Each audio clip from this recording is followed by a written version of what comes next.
So Ujjaini Mahankali అమ్మవారి temple కి అయితే ప్రస్తుతం చాలా మంది భక్తులు రావడం జరిగింది. బోనాల ఉత్సవాల కార్యక్రమం మొదలైనప్పటి నుంచి మార్నింగ్ 5 o'clock నుంచి ఇప్పటి వరకు కూడా భక్తులు పెద్ద సంఖ్యలో తరలి వస్తున్న పరిస్థితి.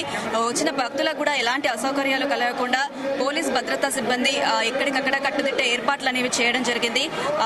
ఇప్పుడు చూసుకున్నట్టయితే ప్రస్తుతం కేటీఆర్ గారు కూడా ఇప్పుడే ఉజ్జయిని మహంకాళి అమ్మవారి టెంపుల్లో జరుగుతున్నటువంటి బోనాల మహోత్సవానికి ప్రజెంట్ రావడం జరుగుతుంది. వస్తున్న విజువల్స్ అయితే మనం చూడొచ్చు.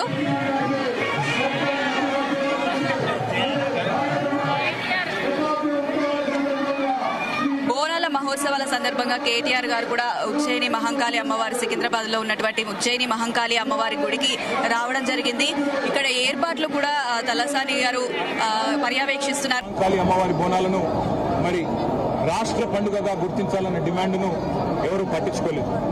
కానీ పెద్దలు కేసీఆర్ గారి నాయకత్వంలో ఆ రోజు మా తలసాని శ్రీనివాస్ యాదవ్ గారు, అదేవిధంగా మా హైదరాబాద్ నగరానికి సంబంధించిన శాసనసభ్యులు, అదేవిధంగా నాయకులు అందరూ కూడా వచ్చి ఇది తప్పకుండా మనం చేయాల్సిన పని అంటే కేసీఆర్ గారు చెప్పిన మాట ఒకటే, మనం తెలంగాణ సాధించిందే ఆ తల్లి ఆశీస్సులతో. అందుకే ఆ తల్లికి ఒక బంగారు బోనం కూడా సమర్పిద్దాం రాష్ట్ర ప్రభుత్వం తరఫున.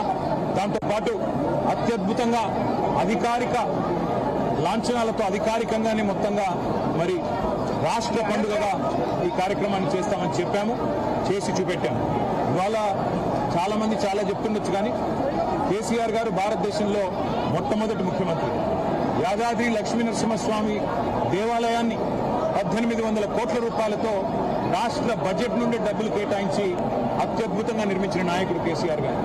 అట్లాగే హైదరాబాద్లోని ప్రతి గుడికి మా శ్రీనివాస్ యాదవ్ గారి నేతృత్వంలో ఆ రోజు రాష్ట్ర ప్రభుత్వం నుండి 25 కోట్ల రూపాయలు విడుదల చేసి ప్రతి గుడిలో ఉండే ప్రతి ఉత్సవ కమిటీకి, ప్రతి ఆలయ కమిటీకి డబ్బులిచ్చి వారు ఎవరి దగ్గర చందా వసూలు చేసే అవసరం లేకుండా అద్భుతంగా ఆలయాల నిర్వహణ కానీ, పండుగల నిర్వహణ కానీ భక్తి ప్రపత్తులతో పూర్తి స్థాయి మరి ఒక దైవ సంకల్పంతో జరగాలన్న ప్రయత్నం చేసింది కేసీఆర్ గారు.